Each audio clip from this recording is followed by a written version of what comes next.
Welcome, listeners, to another enlightening episode of the Book Flash podcast, where we delve into books that inspire transformation and stir the soul. I'm your host, Jeff, and I'm joined by the ever-thoughtful Lisa. Hey, everyone! We're so excited for today's episode because we're starting something special, something deep, something that we believe can change how you see obstacles in life. Today, we embark on a journey through 99 Thoughts on Ganesha by Devdutt Pattanaik. Ganesha, the elephant-headed god we've all seen in statues, in homes, temples, but how many of us really understand what this figure means? How many of us see Ganesha as more than a deity? As a guide, a symbol for overcoming life's challenges, and a source of strength when everything feels like it's falling apart? Exactly, Jeff. This podcast isn't just about Ganesha as a mythological figure. This is about Ganesha as the remover of obstacles in our lives. We want to break down his symbolism, his wisdom, and the lessons he offers us in moments of struggle. And I have to say, this first episode is about to get personal and real. Let's start at the beginning. The birth of Ganesha. Created by the goddess Parvati from divine clay, Ganesha wasn't born the way most gods were. He was shaped out of love. Lisa, what does that tell us?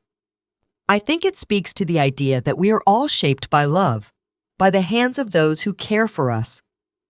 And yet, despite that love, sometimes life breaks us, doesn't it? Just like how Shiva, unknowingly, beheaded Ganesha. It's a painful metaphor, but one that resonates. We are all vulnerable, and sometimes the ones we trust the most cause us the deepest pain. Exactly, and that's where Ganesha's story takes a turn. When Shiva realized what he had done, he replaced Ganesha's head with that of an elephant, transforming his son into a being of immense wisdom and power. Think about that for a moment. In our deepest pain, in our most broken state, we have the potential to transform into something wiser, stronger. It's like life is telling us that in our most difficult moments, we're given a new form, an opportunity to rise from the ashes. Ganesha's elephant head is a symbol of this rebirth. His large ears remind us to listen more, especially when life gets tough. And his broken tusk. His broken tusk is where we get really emotional, Lisa. One of the most powerful stories about Ganesha is that he broke his own tusk to continue writing the Mahabharata when the quill broke. Imagine that level of dedication.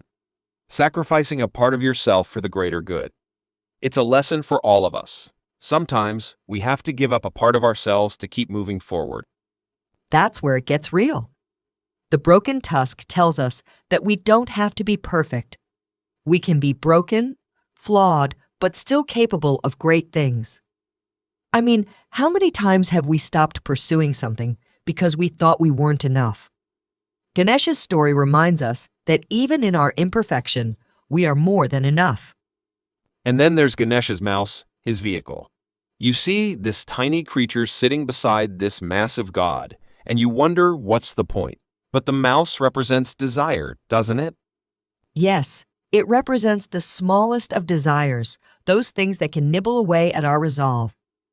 But Ganesha shows us that, with wisdom, we can master even the smallest of distractions and desires. He rides the mouse, not the other way around. That image teaches us that our wisdom should guide our desires, not be led by them. It's such a profound metaphor. I think we all need that reminder, especially in a world where desires, be they for success, fame, validation, can easily take over our lives. But Ganesha teaches us balance. He shows us that we can rise above the things that try to control us. So, Jeff, if you had to summarize the emotional lesson from Ganesha's iconography, what would it be? I'd say Ganesha's story is a reminder that pain and loss don't define us. It's how we rise from those moments, how we transform, like Ganesha, that truly shapes us. We may be broken, we may have obstacles, but with wisdom we can overcome anything. In fact, those broken parts of us, those obstacles, are what make us powerful. And that's exactly why Ganesha's teachings are so relevant today. In a world full of challenges, where we often feel overwhelmed, Ganesha reminds us that obstacles are not the end. They're a part of the journey. They're there to teach us, to make us stronger. That's it for today, but we're just getting started. In the next episode, we'll dive deeper into Ganesha's symbolic tools and how they can guide us in our daily struggles. Trust us, you won't want to miss it. And remember, no matter what obstacles you're facing, Ganesha's story reminds us that we can rise above. If this episode touched you, share it with someone who needs that reminder today. Until next time, keep rising, keep transforming, and keep believing in the power of wisdom.